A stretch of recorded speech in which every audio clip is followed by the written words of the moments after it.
hope everyone's having a fantastic day. Welcome to Barca Volume one more time. Thank you for being live with me. I think this is my second live. So, guys, before we get started, there's so many things to talk about. Lamine Jamal's news just broke. The John Garcia stuff, the Ansu Fati stuff. I'm not even supposed to be talking about all these things, and the news for Barca just don't seem to stop. So I am going to be grading every single player in the Barca squad. We're going to be having so much fun, so make sure you stick around. But first, guys, please hit the like button. Please subscribe to the channel if you haven't, and comment your thoughts. Let me know what are your thoughts coming into this season. I'm going to be reading and posting every single comment on the screen, not on this screen, but on the second screen. So you can start leaving comments as you wish. But like I said, guys, Barcelona and Ansu Fati, I guess, have come to an agreement, and also with Monaco, and somehow, some way, Chelsea is trying to find their way into getting Ansu Fati. I think it's great for him that he's getting a few clubs interested in his services. But if I was up to me, I think Monaco is an amazing opportunity for Ansu Fati to kind of recover his career and to get a fresh start. But let me know in the comments, guys. What are your thoughts about Ansu Fati? Do you want him to go to Chelsea? I think it has a much tougher competition than he would with Monaco. I think Monaco is going to be an amazing opportunity. Monaco is going to be in the UEFA Champions League. I would go to Monaco hands down. I think it's the best option that he can find out there on the market, if you're asking me. But also, the Lamine Jamal, what did I say? I made a video because there was so much stuff going around and so many rumors flying around that I guess people were saying, and there were so many rumors that Lamine Jamal was not in a good place with Barcelona negotiations, and Jorge Mendes actually came out and denied all these allegations and said Lamine Jamal is going to be a Barcelona player for a long time. And I guess 2031 is when Lamine Jamal is going to be signing with Barcelona. And I guess the news from Fabrizio Romano, as good as it gets, right? So I guess they're saying that Lamine Jamal will be signing tomorrow his new contract before the age of 18. So one of the things that had been said about Barca was that they were gonna wait until he was 18, and they are not going to wait. They are going to sign Lamine Yamal as early as tomorrow, as reports have just came out. That's incredible news. But guys, that is not why we're here. We are here to grade every single Barcelona player, and I got a lot of thoughts on every single one of them. I don't want to make this video super long. I don't want to make this stream super long, but guys, let me know your thoughts. I want to know what you guys are saying, and I will read you guys in just a minute. So anyway, so the first thing I am going to do is I'm going to go to every single player from Barca, starting from the goalkeeper position. But guys, what an amazing season, right? What an amazing way of starting out the new tenure for Hansi Flick, coming into a Barcelona team that, if we were just a couple months ago, I would say probably 6 months before he came into Barca, all of us would have just said, like, I don't know, if we can win one or two things, that would be great. But winning a domestic treble and being 2 minutes away from ultimately lifting that, or being even in the final for the UEFA Champions League, that was just incredible. What a season. Let me know in the comments. Let me know if this is the most fun you had as a Barcelona fan. In my opinion, I think this is the most fun I've ever had as a Barcelona fan, probably since 2015. I've heard some stories, I've heard some people saying this is the most fun they had ever as a Barca fan. And I know Neil is a big Barca on Twitter, and he said this is the most fun he's had. I think that's a little bit of an overstatement, to be quite honest with you guys. I think that saying that's the most fun you've ever had and the most excited you've ever been after we had the MSN, I think that's a little insane if you're asking me, right? But guys, what a season. Honestly, it's so sad that in the Club World Cup, I am going to be making another video talking about the Club World Cup because some things and some changes need to be made to this Club World Cup thing because it's crazy that Barcelona is out, Liverpool is out. Actually, Toluca from Mexico just won their tournament as well, and that's another one who's going to be out. Napoli won the Serie A; they're going to be out. So that's four teams just from the top of my head right now. And I don't know. I think Sporting might have won the Benfica one, and they're also out. And there's so many teams that have won championships this year who are not going to be in the Club World Cup. So if the Club World Cup wants to be a little uh, taken more seriously, they need to do better as far as how they're going to be grading these teams to go into the FIFA World Cup. And Barcelona, man, just really, really disappointing that we didn't make it. But somehow, some way, Atletico Madrid made it to the Club World Cup, even though they haven't won La Liga for I think what 6 7 years. I think it's even longer, and they made it. So I think they have zero titles as well. Zero titles in like the last 5 6 years, which is supposed to be whatever you've done in the last 4 years, just like a World Cup. And Barcelona has won many more titles than Atletico Madrid, but somehow Atletico Madrid makes it and Barcelona stays out. But anyway, guys, we are going to get started. But before I get started, I see a few people here have commenting and says, "What is up, bro? No Barca for 2 months."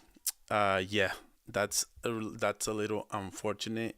Yeah, no Barca for 2 months. Really, it's really going to suck. I'm not going to lie. But what are you guys gonna do with all the free time? Are you guys are going to? I don't know why my messages are not showing up on my screen here. I set it up to for them to show.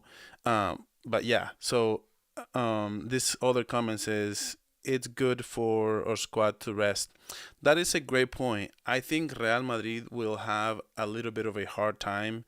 They will have a little bit of a hard time coming into next season because they're not going to have. Well, the off season is basically going to be this tournament, but at the end of the day, Fede Valverde has 5,000 minutes in this season, and he's gonna go out there and play the FIFA Club World Cup.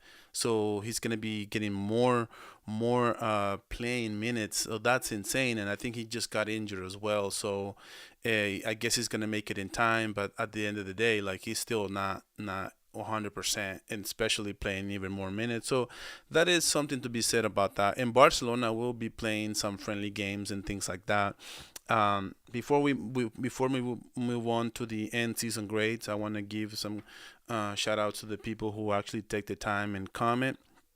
Um, the striker says they won into 2021 La Liga. I'm assuming you're talking about Atletico Madrid, but um, that's not enough. I mean, just one title, and what Barcelona has done is much more than what Atletico Madrid, in my opinion. But um, let's start with our men right here on the screen. We're gonna start doing the grades, and if you guys will help me, you guys tell me if you guys are agreeing with me as we move along to every single player. After every player, if you guys comment, I will stop, and before I switch to another player, I will read your comments if you comment on the video. So so we have the number one spot right now. We have Ter Stegen, 33-year-old. He's been at the club for over a decade. He's been at the club for over 10 years. He was a big part of winning the fifth Champions League. He's on the market for 15 million. So should he stay? Should he go? So should he go on a loan? And what kind of season does he have? So as far as Ter Stegen, I think that he has an incomplete because he was injured for way too long. It's hard for me to grade him if he didn't even play 20 to 30% of the season.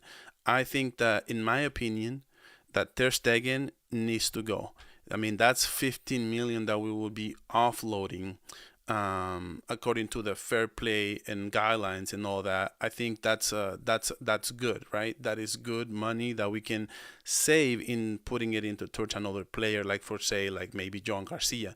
At the end of this video, I am going to be talking a little bit about the new transfers, who should come in, who should go out. But in my opinion, Ter Stegen needs to be out. I would sell Ter Stegen, no questions asked. I mean, I think it's over at this point. What he can give us versus what what we can get for him, I would say definitely that he needs to go. Um, the next one, La Masia, Iñaki Peña. There's a few things I do want to say about Iñaki Peña. Honestly, I don't think he is as bad as people put him out to be. I don't think that he is, some people don't like him. Some people say go, go, go, and leave, leave, leave. I actually think that Iñaki Peña got dog this season. I think he should have played at least Copa del Rey. I think he was good enough. And something happened with Hansi Flick. And this is the question that I'm going to be asking myself. Is Hansi Flick not okay with Iñaki Peña? Has something happened between them? Because, in my opinion, if I am giving him a grade, I will give him a 6 out of 10. Because when he played, I don't think he was particularly bad. I still remember that big performance against Real Madrid. That was very important. And that was La Liga with everything on the line. And he went and balled out. He got 3 to 4 saves that were just incredible in my opinion. Okay, I thought that he was better, and then he had an incredible save in the game against Athletic Club. So all of a sudden he got the start. He hadn't really played a game in a long, long time, and then he starts again and he plays great. So to me, I would give him a pretty good grade, and I also it is going to be a little bit of a hot take for some people because to me, this is a keeper. I would keep Iñaki Peña as a number two keeper, depending on what Chesney is going to do. But if we take a look at it, he's from La Masia. He's also a player that has shown that he can make pretty good saves, and not just that, but also his age. He's not that old. So I would say that if it was up to me, I would keep him as a number two. I would let Chesney go, and I would let also Ter Stegen go. But that's just me, and that's just my opinion. You guys will let me know if you guys agree or disagree. And then now we have Chesney. Okay, so Chesney is a 35-year-old from Poland. No contract. His contract expires this season, guys. His contract is over. So this is either a stay. This is either gonna stay or he's gonna go. We just need to know what he wants to do because at the end of the day, this is all up to him. We need to figure out what he wants to do, and that's what that depends on what he wants to do. But I think to me, I would let him go. I think he had a great season, but I think that's it. I think that his time is over. He did have a really good season. He saved us. He was a big part of what we got this season as far as the domestic treble. But I think we just need to know when to let it go. And to me, I would bring in, like I said, John Garcia as my number one, and I would bring in Iñaki Peña as my number two, and I would promise him he would play in the Copa del Rey if he wants to play, if he wants to leave because he's not getting any minutes here in Barca. So let me read a comment here real quick. Ter Stegen should go, but it's a hard task for me, for the board. Peña is by far the best sweeper keeper for us. Yes, I do agree with you, and that's exactly what I've been saying. So I think Iñaki Peña, it's better than we think. I think he's a little underrated in the squad, and we literally didn't give him enough chances to succeed. So at the end of the day, I think that was something that was a little bit of an issue with Hansi Flick. Like I said, something must have happened that we just don't know. And yeah, so The next player up I have is Kubarsi, guys. So Kubarsi is an 18-year-old player from La Masia. What else can be said? What an incredible season. Um, what an incredible, job that he did. His market value is 70 million. If Chelsea came right now and said, "I give you 70 millions for Kubarsi," I would say no, thank you. I think his value is way higher than what his market value is saying that he is. At 70 million and the kind of season that he had, he did. I don't think he was the best CB. I think the best CB for Barca was Martinez, but he had an incredible season, guys. This is one of the reasons why we were able to win so much Silver World this season, and it's all in part because of Kubarsi and what he was able to do, and the way that he can, initiate plays, and the way that he can, the build that play is second to none, and he's just only going to get better. I do think that I'm going to rate him. This is an 8 out of 10 performance for the season. I think that this was incredible season for Kubarsi, and he did make mistakes. This is why I'm not giving him a 9 or a 10, because he did make mistakes. He wasn't perfect. He was still making mistakes, but for the most part, and then given that the position that he plays, which is incredibly important, I think that he did a really masterful job. I don't think we can get a CB on the market right now for 70 million that can bring you what Kubarsi brings. He goes to show you why La Masia is so important. So moving on, guys, on to Kubarsi. Like I said, if you guys have any thoughts, any comments, let me know before I move on. And I'm always gonna take a peek if you guys have commented. For some reason, the comments are not displaying on this screen right here, and I'm actually not sure why. So I do apologize for that. Not exactly sure why. I'll just have to keep working on it. But anyways, so moving on from Kubarsi, the next player I need to talk about is Inigo Martinez. Okay, so Inigo Inigo Martinez is a 34-year-old. He had the best CB job of the year, in my opinion. To be honest with you, I think that Inigo Martinez was the best center back we had by far this season, and I don't think it's even up for discussion.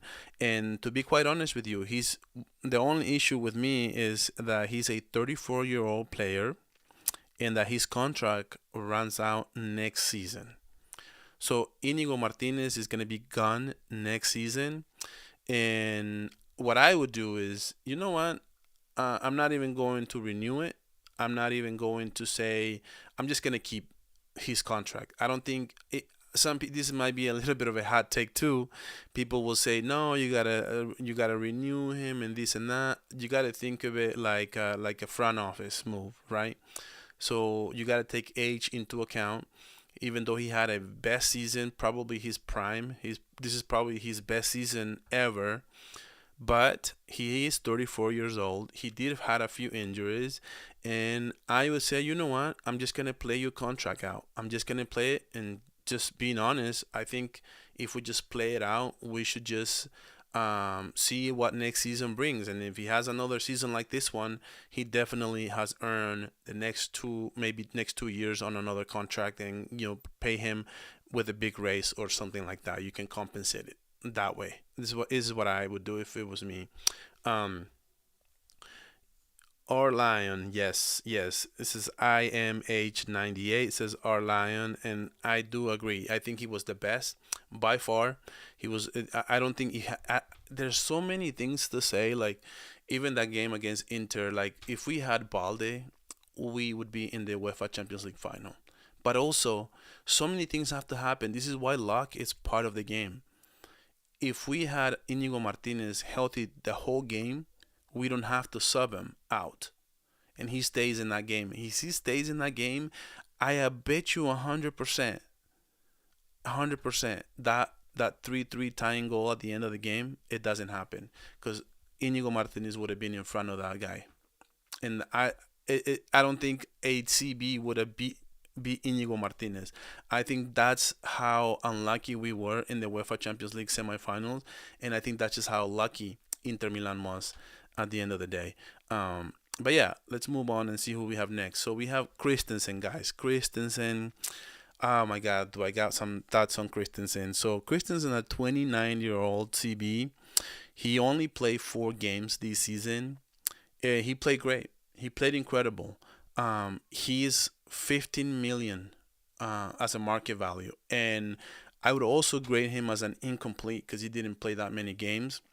But the one thing I do want to say on Christensen, for me, Christensen is a very solid player. And if we take a look at his salary, which is 15 million, where else are we going to get a player like Christensen for that kind of price? Where are we going to get a player like him?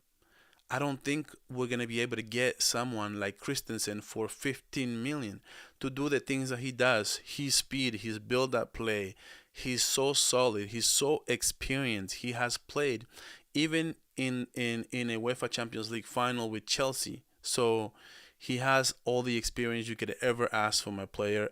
In my opinion, this is a hands down keepers, baby. I would not let him leave my club if it was up to me. Plus, he looks like a guy who just does all the right things and says all the right things. So we always have to take that into account if you're asking me, like if I'm honest. So moving on, guys. Ronald Araujo. Oh my lord. Do I need a water break for that? So Araujo, guys, let's talk about Araujo. What is his grade? Should we keep him? Should we sell him? Should we loan him out? Um, I thought long and hard about Araujo, and I'm just gonna be honest. I think he has made a lot of big mistakes for the club, and most people will say just get him out. Just the easiest thing to say, it's always to get rid of a player. Okay, for me, if you're looking at it as a business move, I don't think it's a good business move to let him go. Araujo is a 26-year-old player. He has a contract until 2031. Yes, he keeps making mistakes. Araujo is valued at 40 million euros. So, honestly, for 40, are you going to get someone who is going to be better? For 40, are you going to get someone who is really going to do the things that Araujo is doing? I remember that game, the game against Atletico Madrid. That game against Atletico Madrid, that he came in, he played so solid. He helped the team, and nobody talks about the great performances. He had a great performance. He did really, really good. And at the end of the day, he didn't get any credit. But then he goes on the Champions League, and he had been playing really solid. He had been playing really, really solid. And then he, has a really bad game again in the second half against Inter. And I think we look at him with a magnifying glass. And I think that's always going to be a problem when you think about it. And I do think that he's a very good defender. He's a very good defender. I still believe in Araujo.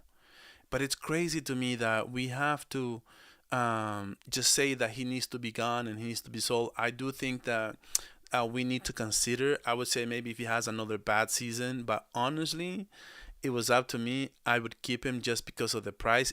Now, if Chelsea comes in and says, you know what, I am going to give you 60 mil.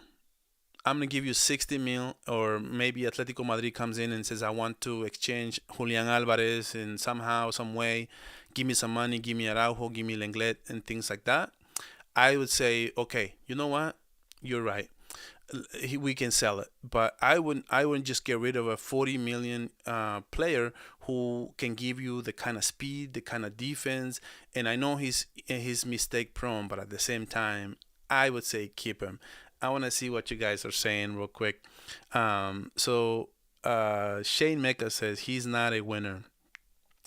I mean, yes, I can see what you're saying. I mean, but again, we go back to business, okay? So let's think of it. Are we gonna get a player who can come in as a sub? We use Araujo as a sub a lot, and we used him in the semifinals of the Copa del Rey against Atletico Madrid, and he did amazing job. So I wouldn't just say just get rid of him. Hey Jonas, what's up, man? Barca reacts. We're gonna be tomorrow live, guys. So please tune in with me and Jonas tomorrow in his channel Barca reacts. So it says Araujo should work on his attitude. He always tries to hide his mistakes. Gondogan was right.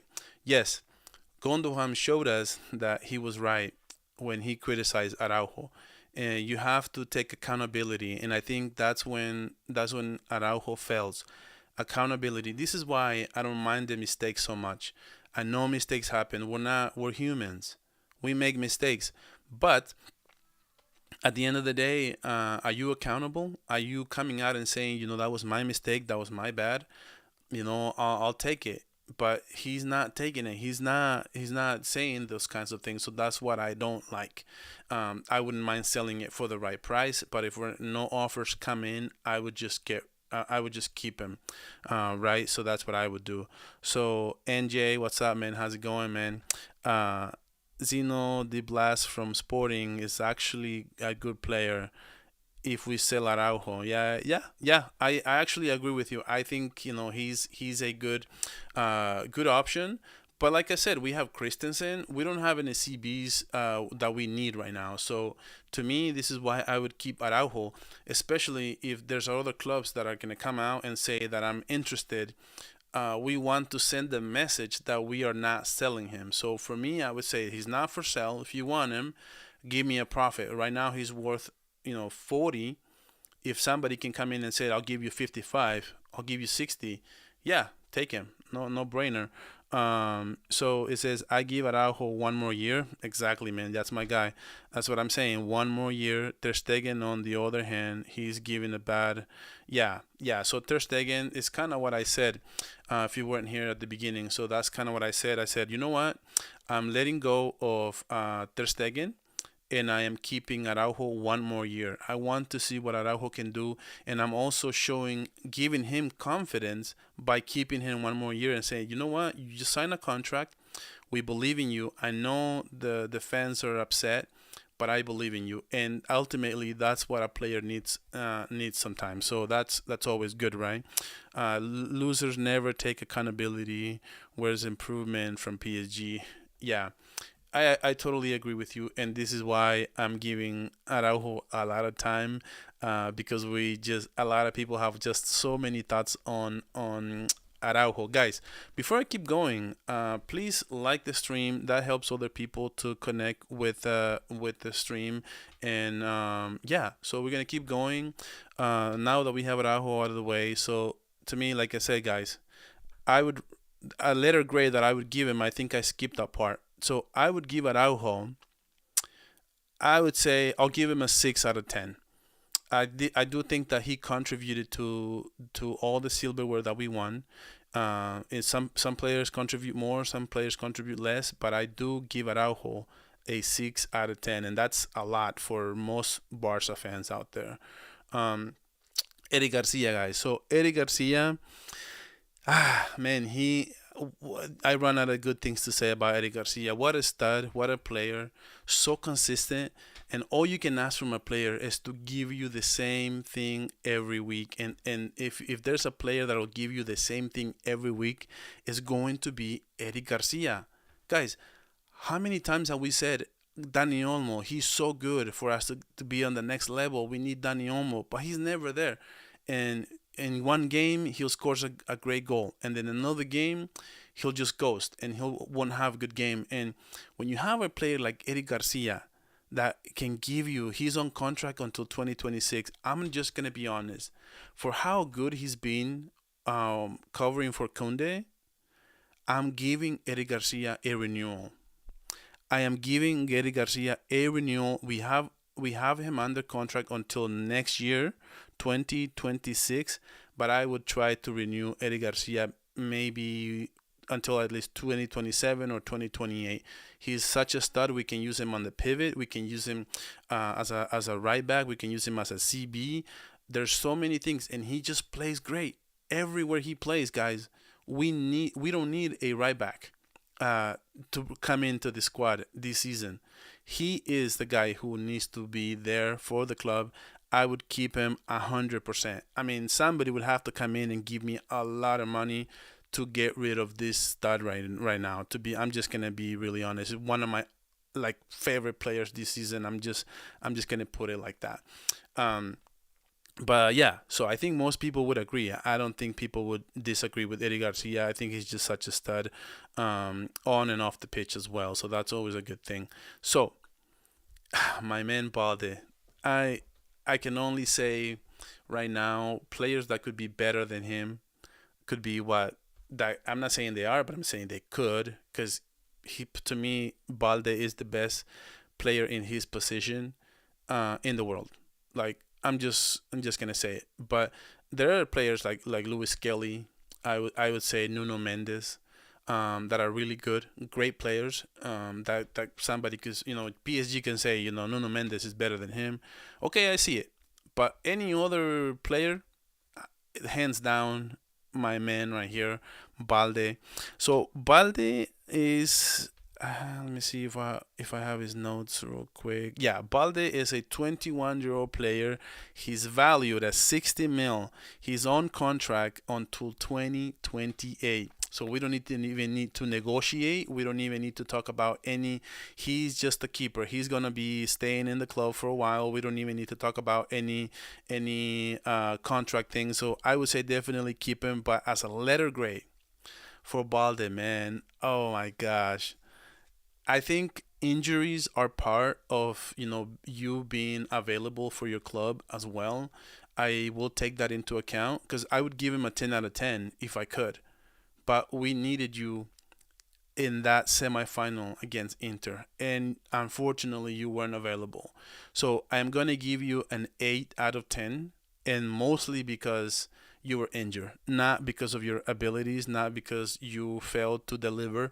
It's just because you weren't available, and that's something that I really, really needed, guys. Yeah, and before I keep going, guys, please like the stream. It helps other people to connect with the channel, and that's what we want, man. Let me read the chat real quick. Yesterday our attack was stuck because of him. Yeah. Um, every big club needs versatile rotational players, and they don't need to be world class. Yeah. So that's in for Eric. Yes, Eric is a good backup right back. Um, he is prime Sergio Roberto. Yeah, no, I mean Eddie Garcia. One thing I noticed about Eddie Garcia, you guys will let me know if you guys have noticed this as well. But I noticed that Eddie Garcia has a better touch on some of the crosses than Kunde. I'm not saying he's better than Kunde. I'm gonna get to Kunde right now. But I'm saying like Eddie Garcia, like when he puts the ball and just lobs it over the top, oh man, it's really good. His build up play is just incredible and super super underrated in my opinion. So guys, moving on, Gerard Martin. Okay, so I know most people make fun of him and most people say a lot of things, but I think his season was came from low to up. I think at the beginning of the season he was a laughing stock, and now he's earned the respect after playing really, really well, really, really solid. He started a little nervous. He started a little bad, to be honest with you. But then, guys, his game started building up, and he got out for a lot of games. I would say, well, he's on contract until 2028 with a market value. I'm using the transfer market value, guys, if you guys don't know. $7.5 million or euros. Honestly, guys, this is the position where I would send him on a loan, and I would put some clause in there, like with an option to buy, but with a force to buy actually, loan forced to buy, but the rebuy option for Barca in case he gets really really good. Barca has a chance to buy him back, kind of like a Nico Pass type of contract. Okay, that's what I would do with Gerard Martin. I think I would probably grade him from. I would give him a 6 Okay, I am being a little harsh with the grades, but I do think that he made mistakes. He cost us really, really big in that Champions League. I cannot give him a 7 because I couldn't leave with like if I was him, I couldn't leave with that play and just falling and being really soft on Dumfries, one of the tallest and biggest, more physical athletes you'll ever going to encounter in your entire life, and you played it too soft, and that was the reason why Inter was able to get back in the game and ultimately winning in overtime. So that was a big deal to me. So I'm giving him a 6, and I would send him on a loan. And Barca needs to fill in the substitution for Balde position. They have to figure that out, in my opinion. They have to bring someone from the outside. I'm gonna be talking at the end of the grades. I am going to be, if you guys stick around, I'm gonna be talking about the potential signings coming up for Barca. So. All right, so moving on, my man Kunde, none other than my man Kunde. Guys, there's no one better than Jules Kunde right now at the right back position. Tell me in the comments if you can find a better right back. There, you're not going to find it. And Kunde is a 26-year-old player. He just came off an injury. Before that injury, he played 100 games. He played over 100 games with no rest. He is incredible. His form, the way he can just do the double cross with Lamine Yamal, and the give and goes, and the way that he has the cohesiveness that he has with Lamine Yamal is just nuts. It's incredible. Kunde, to me, is one of Barcelona's my favorite players. I am just gonna go ahead and say it right now. I'm giving Kunde a 9. I'm giving Kunde a 9 out of 10.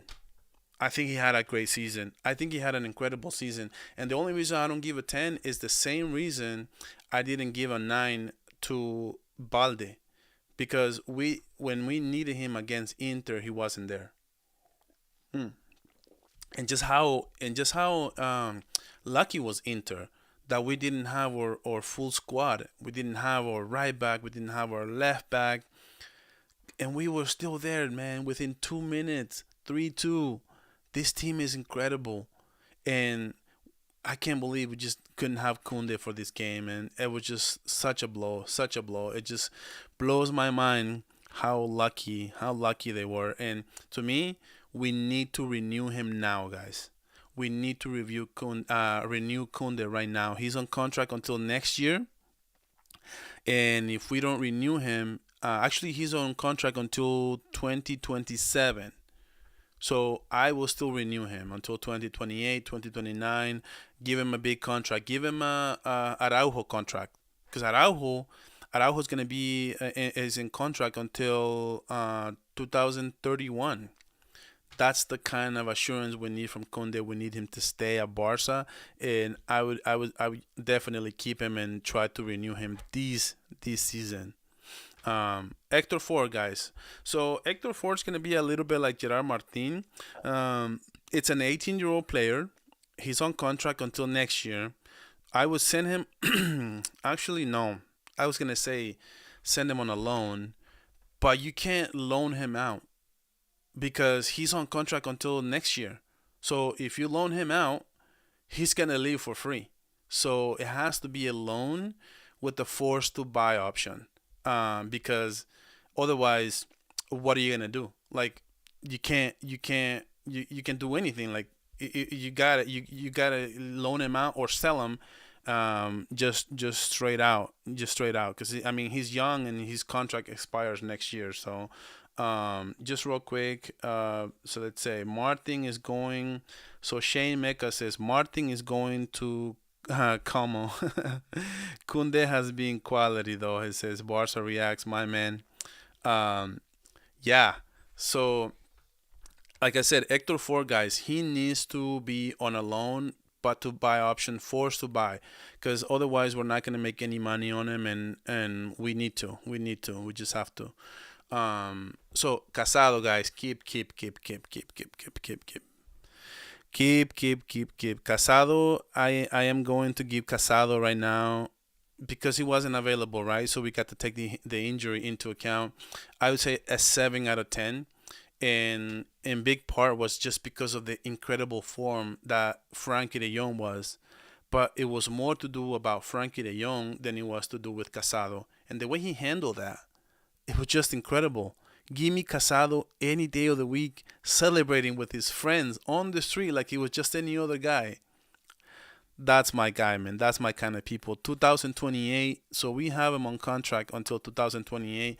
I would say keep him, keep him, keep him, keep him, guys. He's a very, very good player, and I think if we had him against Inter, I think some things would have been a little different too. If we had a defender, somebody who can actually defend on our midfield area, that would have been insane.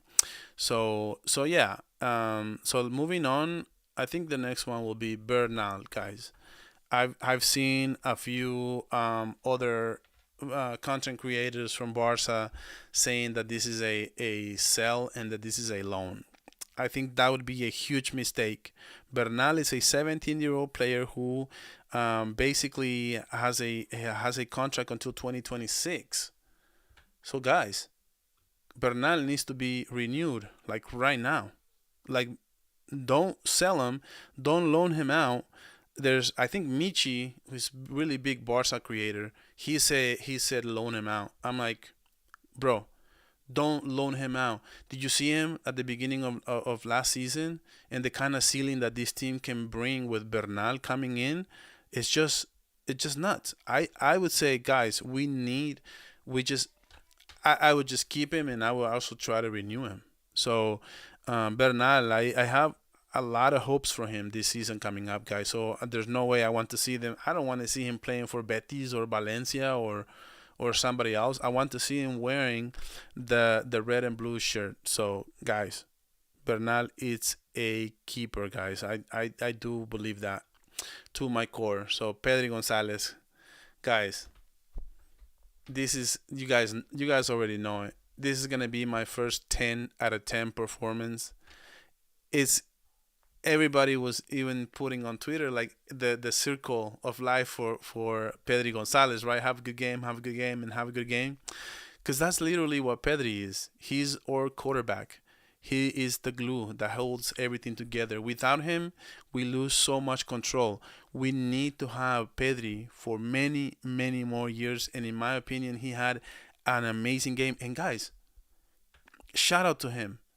It was the first season that he had that he didn't get injured. That's amazing news, and now we're gonna apply the same studies and the same technology. We're gonna apply it with Dani Olmo from everything I've seen, from all the reports that I've seen. So that would be great. So Pedri Gonzalez is on contract until 2031. Same with Araujo, with 120 million euros, guys.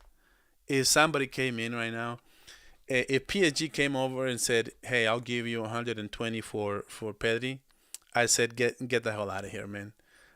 Most of these Barca players, even their value, it's still more than what they should be. And I don't even know what the price will be for Pedri right now. But the fact that he's so consistent and he controls the midfield and the way that, dude, how many assists did we miss? Otherwise, Pedri would be so many. His stats would have been insane. He had a Ballon d'Or type of season. I have him top five in my Ballon d'Or list, but he probably, an argument could be made that he could be top three. So those are the kind of levels that Pedri is pulling in right now. So let me read Barca Reacts. Thank you for watching, Jonas. We're gonna be having fun tomorrow, discussing all the breaking news. Right? He says Bernal will play a bit. He's got talent, dude. He doesn't have just talent. I mean, he could be special. From what I've seen him play last season, I was so bummed that he got injured because I saw the potential that he had. I saw that we were going to be a much better team defensively and offensively. I will say Frankie to keep Bernal. Okay, so that would be Shenmeka. Look, the issue with that is you're basically banking all your eggs in one basket into Bernal. You don't know what form he's in. You don't know how well he's going to have. He had a really great start to the season last year. I mean this year, but you don't know the kind of form that he's going to come back. And every time a player's coming from an injury, It just takes time. That's kind of what we saw with Gavi, that he wasn't his normal self. Players are always gonna lose a little bit, and it takes them a while. The muscle memory, and it's always in your head to get re-injured. So it takes a little bit of time. It's not just like, okay, yeah, I'm just gonna sell Frankie De Jong. No, Frankie De Jong, we're gonna talk about him in just a little bit. So Gavi, guys, I was just talking about Gavi. So for Gavi, what I would say about Gavi is, I think we haven't seen the best of him yet. And a lot of Real Madrid players, a lot of Real Madrid on Twitter will criticize him a lot because he won't do anything special. Show me a highlight where he plays really good. The problem with this premise is they're looking at him right now, and he got an injury. He was out for like a year. You don't just come back and just flip a switch, and that's one of the most amazing things about Dani Olmo, because Dani Olmo just gets injured a lot, but when he's back, like he's back, man. Like he's back to doing what he does and what he loves and what he knows to do. And the thing with Gavi though, the way he closed out the year, it was just incredible. What a game he had against Athletic Bilbao. The game he had right before that, and then he had great games as well throughout the season. And just Flick just couldn't find his rhythm. Flick just couldn't plug him in because Frankie De Jong and Pedri had a good thing going, and we didn't want to stop any rhythm going that they had going. So it was a little bit unfortunate from Gavi. But next season, I have great hopes for Gavi. I'm going to grade Gavi a 7 out of 10 performance. And a lot of the things that Gavi does defensively, nobody ever notices it. And a lot of the things that he does, like, just go unnoticed. Like having the most tackles, having the most passes connected in like last game, for example. So things like that, of that nature, like people just gloss over the fact that he does all those things and nobody talks about it. And yeah, to me, Gavi is definitely a keeper. So as far as Gavi though, he's on contract until 2030. His market value right now is a 70 million. I would definitely keep him. He's only a 20-year-old. People forget that he's a 20-year-old, guys. Mm. I mean, we need to keep Gavi. Can you imagine Gavi in his prime at 21, 22, 23 years old? Just needs some time. I think we just need to give him some. I would say next season will tell us a lot about Gavi. If we see the same kind of performances, then we need to talk about it's something that we need to talk about. But until then, we need to give him more time. I think he's definitely earned that for this club, 100%. And if you don't believe me, look, he's already getting called up by the national squad, so that should tell you something as well. So anyway, so Frankie De Jong, the man of the hour. A lot of people wanted to talk about him. So the thing with Frankie, let me read Jonas real quick. Sorry, Jonas. I thought I set up the chat to post in the screen. So Gavi stays, but I want him to improve. Yeah, I think that's kind of what I said. Masterclass yesterday, Shen Mecca. Yeah, I think that's kind of what I said. Next season he needs to. This season coming up will show everything we need to know about Gavi, and we will have a much better understanding when it comes to that. So Frankie De Jong, guys, he's under contract until next year. So my issue with that is we're gonna lose him and he can leave for free. So we need to renew him or we need to sell him. And in my opinion, I am just gonna go ahead and say it, guys. I am gonna grade him for the season. Frankie De Jong, I am gonna give him an 8 out of 10. 8 out of 10. I thought his form was incredible. I thought he was in much better form than Pedri Gonzalez at the end of the games. I saw him sprinting, playing defense, playing his aerial duels improved significantly this season.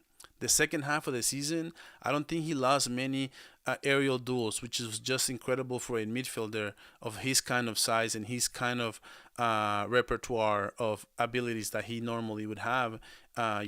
Being physical is not really his thing, and I think that he had incredible way.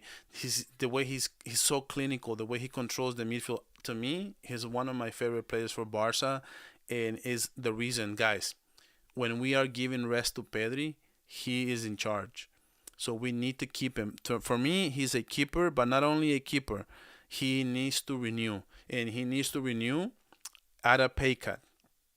I'm gonna say it. I know I love what he's doing, but hey, he's not really something we must have next season, guys. We have Gavi, we have Fermin, we have Bernal, we have Casado, we have Pedri. So he needs to come back to. He wants to renew. Let's renew him, but let's renew him at a lower rate because we don't know what next season's gonna bring. He's prone out of 10. I think that's really good. So Dani Olmo, guys. Dani Olmo is market value. It's 80 mil. He's on contract right now until Dani Olmo's on contract until 2028. So I would say for me, he's definitely a keeper for next season. Unless somebody comes in, he's like I said, his value is 80 mil. If Manchester City wants to say, I'll give you 85 mil or I'll give you 90 for Dani Olmo, I say, you know what? That's a great offer. Maybe 100 mil. But honestly, for anything less than 70 million, you might as well just keep him because he's too good, he's too talented, he's too clinical.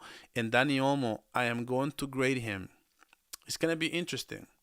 I was thinking about a 7, but because he was injured as well. But I'm going to give him an 8, and I'm going to tell you guys why. Dani Olmo played 13 games this season, and he scored 10 goals. And he could have left.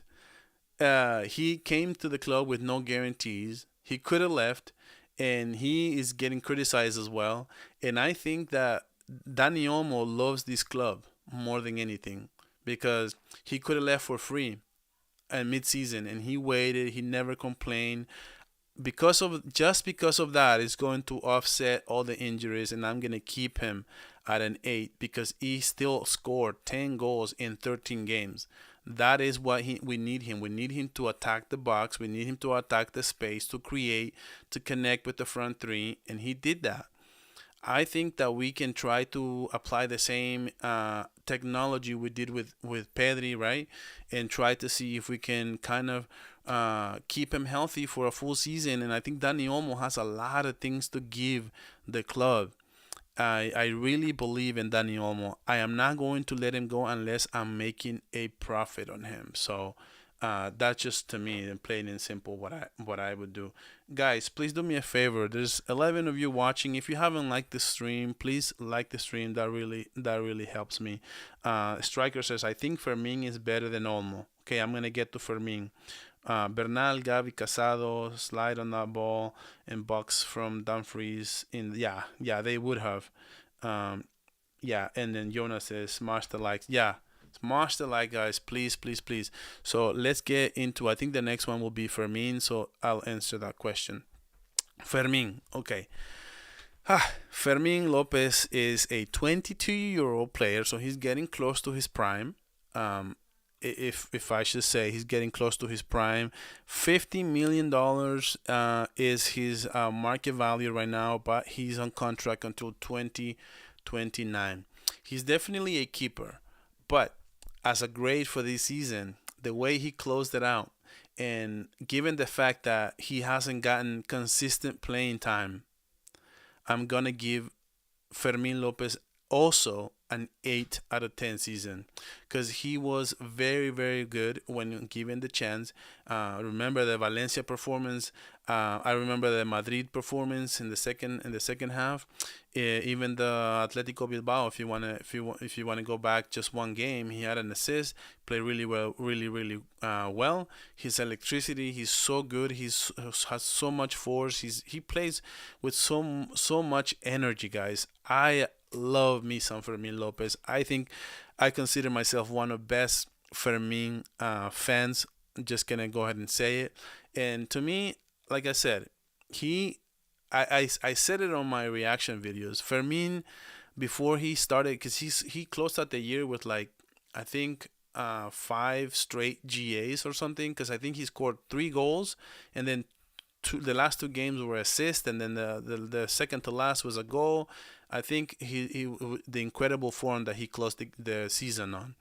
But I would say at the end of the day, like, is he better than Dani Olmo? And I think both players have great arguments, and it's an incredible race to the number 10 spot. I think for me, every time he comes in the second half, he's so good and so electrical. I don't think he needs to start every game to impact every single game, guys. Like, if I am honest with you, I don't think he needs to start every single game.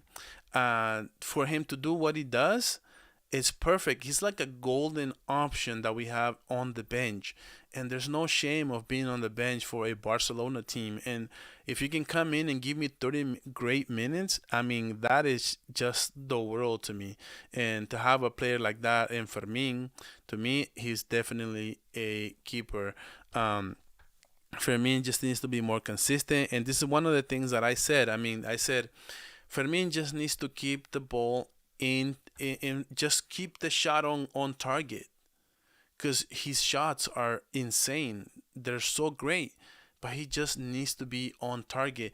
And he did that the last couple, 4 games, 5 games. And guess what? What do you know? Amazing goals. The same thing what happened last season. The shots that he takes are incredible, and the goals that he can score are just insane. But like I said, it needs to be more consistent. And I think Dani Olmo is just a little bit more consistent at the end of the game, at the end of the day. So that's why I would say, keep starting Dani Olmo, but Fermin is a golden opportunity for us to just attack in the second half of games. So Pablo Torre, I would say Pablo Torre is one of my. It makes me sad about that Pablo Torres, that every time he was given the opportunity, he played great, man. Um, he's on contract until 2026, so that's a little bit of an issue there. Um, he's he's on contract for 7 million, so his market value is 7 million. I think it's a little low, but I would send him on a loan, but with a rebuy Barcelona option. It's like the same thing with the Nico Paz, right? Nico Paz, it was the same thing. It's like with Real Madrid right now. Nico Paz just had an incredible year, and now they can go out and say, I want to buy him back for the preset price, instead of having the other club putting the price for him. For example, Nico Paz, right? So if the other team says, you know what, I want his value right now is 60 million, but Real Madrid already negotiated it into like a kind of a clause, and says, you know what, if I rebuy him, I'm gonna rebuy him for, like, say 20 mil. So Nico Paz will cost Real Madrid 20 instead of 60. So I would try to structure the same thing with Pablo Torre, because he's so good, guys. He's really, really good. When he given the chance, he was amazing. And when Olmo went down, I wanted Flick to try him at the number 10. It didn't really happen. At the end of the day, man, it was a little sad that we didn't give him more playing time. I really wanted to see him, and in that one game when we were gonna start him, he got injured. So it was just insane. So none other than Rafinha. Guys, an incredible stat. You guys are gonna be blown away by this.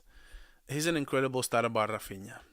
When Xavi got fired, Rafinha's contract market value was $40 million or 40 million euros. After Flick came in and the kind of season that he had, guess how much he's worth right now? He's worth 80 mil. He literally doubled his market value in one season. And I don't even think he's worth 80. Like, if somebody would come in and give me 80, would you sell him? I would keep him. I'm just gonna be honest with you. I would keep him, just because, what a season he had. I don't know if he's gonna have the same type of season. I think the same thing about Barca that I think about Rafinha. I don't know if we're gonna have. It's gonna be hard to do it again next season to win a domestic treble, right? Teams get better, players get better. But and then Rafinha, I think about it the same way. It's like it's gonna be hard for him to do what he did this season because this season he's pushing in the Champions League. He's pushing Cristiano Ronaldo numbers. He tied Cristiano Ronaldo's best season ever in the Champions League. He's having a Leo Messi type of season numbers wise. And the thing about Rafinha is when what I can say now, reflecting on his season, is Rafinha can have a great game and score goals. Okay, but Rafinha is the type of player that can have a bad game and still contribute to the stat sheet, whether that's going to be an assist or a goal. And the same thing we saw with the Inter Milan game. Like he didn't have a good game, right? But he scored a goal. He scored the winning, what should have been the winning goal. And had we know how to play defense, then we would be right now in the UEFA Champions League final. That is the kind of things that Rafinha can give you, and not a lot of players can do that. And a player who can just deliver after time after time and after time, guys, Rafinha is that type of player. I am gonna grade Rafinha a 9 out of 10 because even when he didn't play great, he scored, he's assisted, and the way he came in clutch time in the Champions League, guys, he has to win the Champions League Player of the Year, hands down. He was that kind of performer in the Champions League, and not only that, but every time we needed him against Real Madrid, he showed and balled out. Every time we needed in the Champions League, he showed and balled out. So the kind of season that Rafinha had was just incredible to me. And I think that Rafinha has earned a 9 out of 10. And I would almost say a 10 out of 10. But I think that he still had a few performances where he kind of ghosted. And had he not ghosted, maybe we're in the UEFA Champions League final right now. I don't know. But I do think that a 9 out of 10, it's a great score. He's I would say top 3 in my Ballon d'Or list. So it goes to show you the kind of season that he had. He doubled his market value, guys. That was just incredible. So yeah, almost done, guys. Moving on to Ansu Fati, the man of the hour.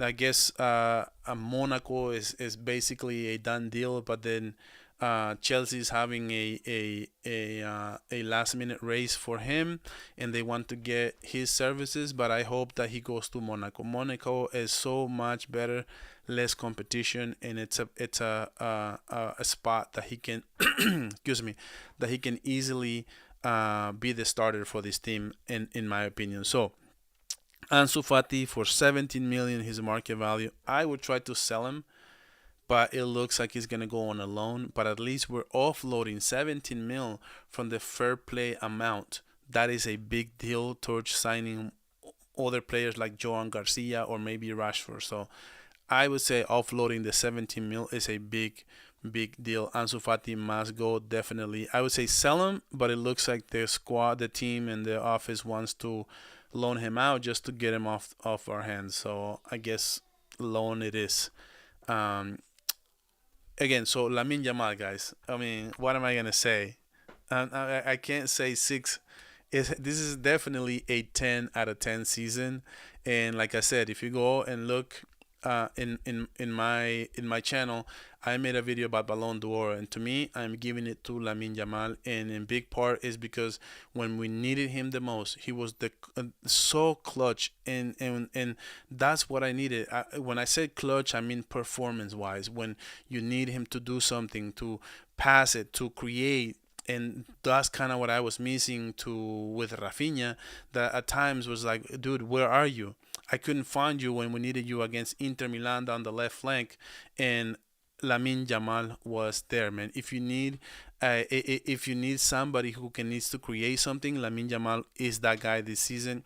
He definitely earns to me. He's going to be the youngest player to reach the Ballon d'Or, and honestly, it's gonna be hard for Dembele. Dembele has to go and ball out to take it away from Lamine Yamal. He's a 10 out of 10 season, and he People say he doesn't score goals. Guys, Lamine Yamal's job is not to score goals every time. We live in a world with stats mean everything. He still had 40 GAs on the season. That's insane.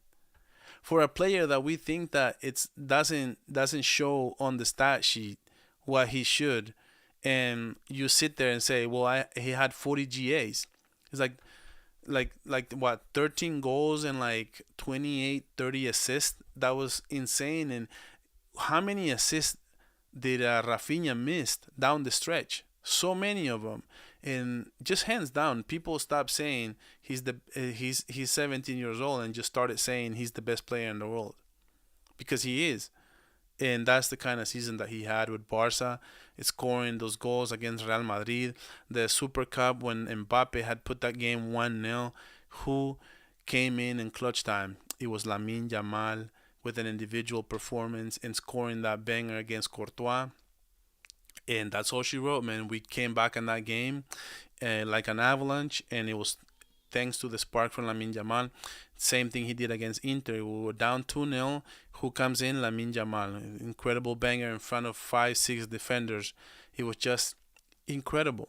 And Lamine Yamal, best player in the world, has that hands down to me. Should be the Ballon d'Or winner, but we shall see what Dembele can do against Inter. So moving on. Excuse me, guys. Ferran Torres. Mm. By the way, I should have said about Lamine Yamal as well. Is the news just broke? He's going to renew his contract, just like I said. Even though a lot of people were saying, Madridistas, that he wasn't going to renew and he was going to be asking a ridiculous amount, and he is going to sign as early as tomorrow, from the reports that I've been hearing. So great news for Barca fans. Lamine Yamal, we're probably going to have him until 2031 under contract. So anyway, so moving on for Ferran Torres, and still to come, guys. We're gonna be talking about the new signings after we talk about all the players. So Ferran Torres is a 25-year-old player. We have him under contract until 2027.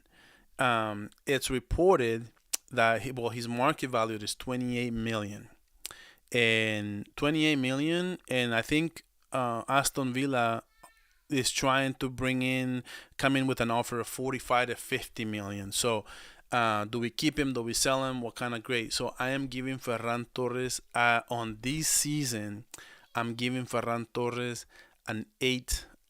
I would say an 8 out of 10 as well. He had incredible amount of goals. He doubled his tally for last season, and now I guess Aston Villa wants to pay him about 45 to 50 million. So look, I would say definitely keep him, because if we have Lewandowski and Ferran, we're not going for a world-class striker. We're not going for the Jokeres. We're not going for the Isaacs. We're not going for basically anybody else. So definitely need to keep him. We have him on contract until 2027. But I would give him 50-50 split with Lewandowski. I'm not going to do the Lewandowski where Lewandowski was, I think they gave Lewandowski basically the starting job throughout the whole season until he got injured. And then Ferran Torres got more playing time. But every time Ferran Torres would come in the second half, he was always coming back and scoring goals. I still remember he saved us from Borussia Dortmund in the Champions League, was scoring 2 goals in the second half. It was incredible. So I would say the kind of season that he had with the amount of minutes that we gave him, we must keep Ferran Torres, guys. We must keep him, but we also need to promise him more time, more playing time, more.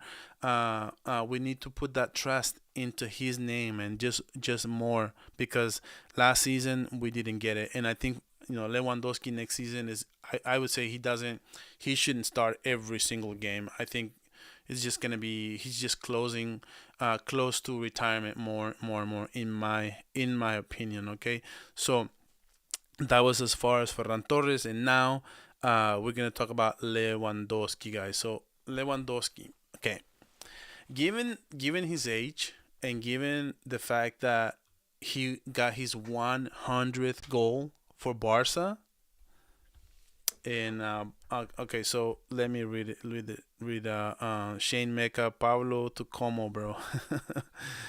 Well, you will never know. Lamine is special, man. Bisca, Barcelona. Yes. Guys, like up the stream if you haven't. Thank you guys so much for being here. Yeah. So Lewandowski. What I was saying is, look, given his degree of difficulty, his age, Lewandowski had 40 GAs this season. He's on contract until 2026.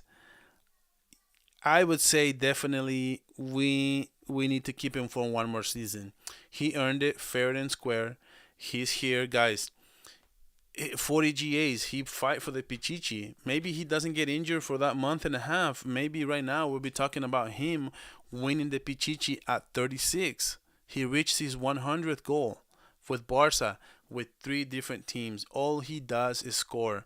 All he does is score goals after goals after goals after goals. And that's all we can ask for a striker, man. At the end of the day, it doesn't have to look pretty, but it just have to get done. So, and he gets it done. He's there every single time. We saw him in the beginning of that game against Atletico Bilbao. I think it's an indictment on him right now. It's like he gets those two bangers right, amazing goals, but then he gets two sitters and he missed them. So it shows you he's still not at his, he's not his normal self anymore. His legs are not there anymore.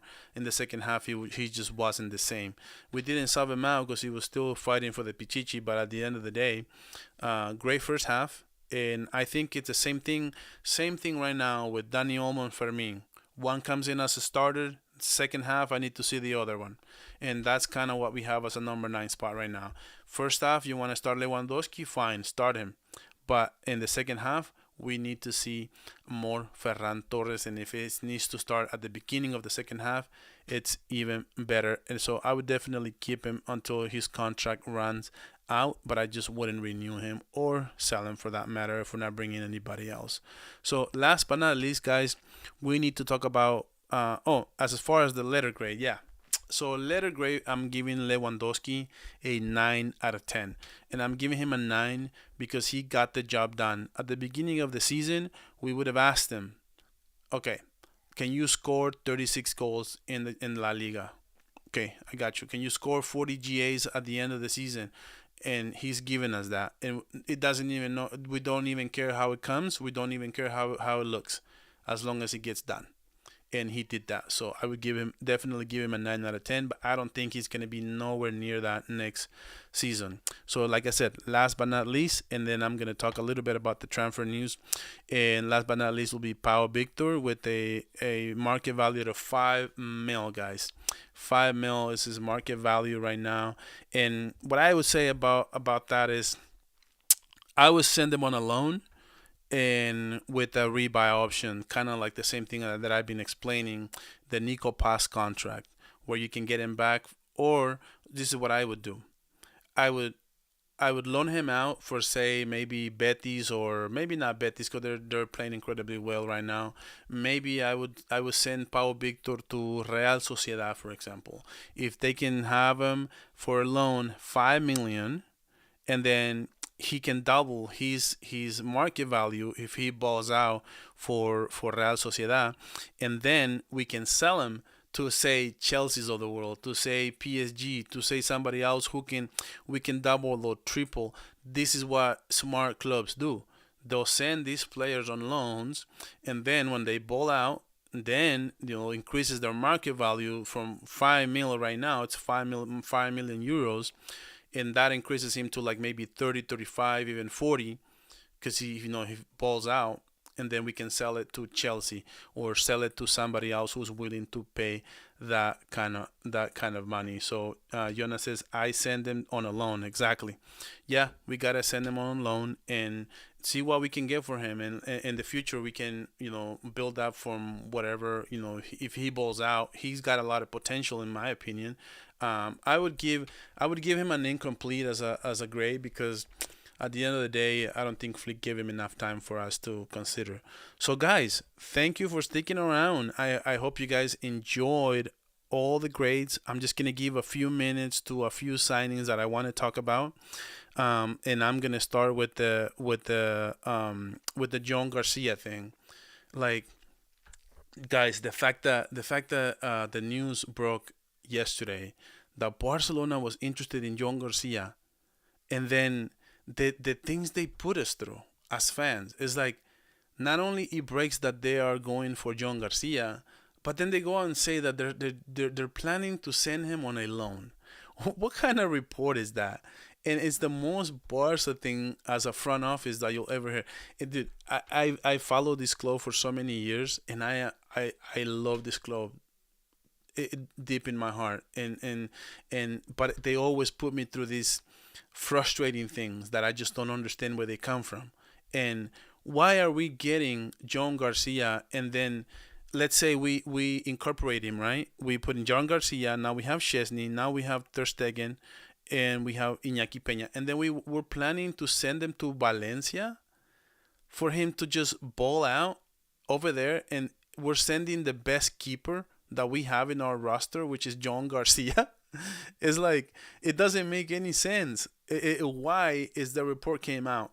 Okay, today the reports are coming out that no, they don't want to get him on a loan because apparently he wasn't interested in that. So now that he wasn't interested, now they're backing down and saying, okay, we are going to get him, but he's going to start. We are not going to loan him out. We are not going. We're just gonna keep him as a number one. And okay, that's better. But dude, why wasn't it just that from the beginning? It just blows my mind. And honestly, right now, John Garcia, I am gonna make a video, guys. So make sure you guys are subscribed to the channel. Make sure you guys have the notification bells. I'm gonna make a video of my starting 11 because La Liga released their starting 11 and it was just absolute garbage. I'm gonna make a video for my starting 11 for everybody in La Liga, all the players in La Liga. We're gonna make a starting 11. So now let's talk about Rashford. Okay, so the one thing I have to say about Rashford is that he's inconsistent. To me, he's too inconsistent, and the amount of minutes that we're gonna give him is not gonna be enough for him to just have that kind of game. So, in my opinion, I don't even think Rashford is the kind of profile that Flick likes. Flick likes the Diaz kind of player who are going to play with a high pressure, who are going to play some defense, who not only can play offense but also defensively. And I don't think Rashford is that kind of player. Plus, like I said, he'll have a good game and then he'll just ghost. Have a good game and then he'll just ghost. And I think that's the issue with Rashford, in my opinion. Now, for the price, there's always something to consider. The price is very cheap, but I'm hearing that now they want to sell him for like 40 to 45. I would probably say maybe 30. I'll be interested, but for the kind of price that they're setting, I would say probably not. But here's my signing. Before you guys go, I am going to give you an incredible idea for Barca to go out and sign, and it's going to be cheap. He's 9 million. He will come in on a free. For 9 million on a free agent, and his name is none other than Sané. Guys, Sané is an incredible player for 9 million euros. Are you freaking kidding me? Barca needs to just go out quietly and not tell anybody, not tell any other clubs. He can easily come in the second half, or we can have him as a as a rotational player for Rafinha on the left flank. Guys, am I the only one who thinks that Sané could be an amazing signing for Barca? I haven't heard anybody talk about Sané. Sané is going to be a free agent. Sané needs to be Barca for 9 million, guys. 9 million. It's a freaking steal. But instead, we are thinking about bringing Luis Diaz for 80. Market value, it's 80, 85, which is insane to me. How is Diaz even more expensive than Rafinha somehow? It's ludicrous. It's just incredible. So, actually, to me, if you ask me, I'm just going to go ahead and get Sané and just keep the rotation between Ferran Torres, Lewandowski, and Lamine Yamal. I'm still thinking that Lamine Yamal needs somebody who can cover for him on the right, but not necessarily, because if we have Sané on the left, we can rotate Rafinha and Lamine Yamal because Rafinha is a natural right winger. So Rafinha can be an option there as well. So, guys, I think that's it for this video. I've been with you guys for an hour and 22 minutes. I had a lot of fun. These live videos, I like it more than I thought. So maybe I'll make some more. This is, I think, barely my second one that I've made. So you guys will let me know if you enjoy them. I'll keep making more content on what you guys love, what you guys like. Thank you, Jonas, for being in the chat, man, for smashing the like, for supporting the channel. I appreciate you all. And Jonas and me will be in his channel tomorrow. Go subscribe to his channel, guys. Barca Reacts. Go subscribe because we are doing a lot of work together. And Jonas, next time I'll do a live. I'll have a little bit more experience and I'll bring more guests and I'll bring you in this channel as well. But I just need to get the hang of it. I need to see people actually enjoy watching this type of content. And since I see that it is, I will bring you on next time, buddy. And I'll see you in your channel tomorrow and it'll be great. So guys, please subscribe and I'll catch you guys on the next video.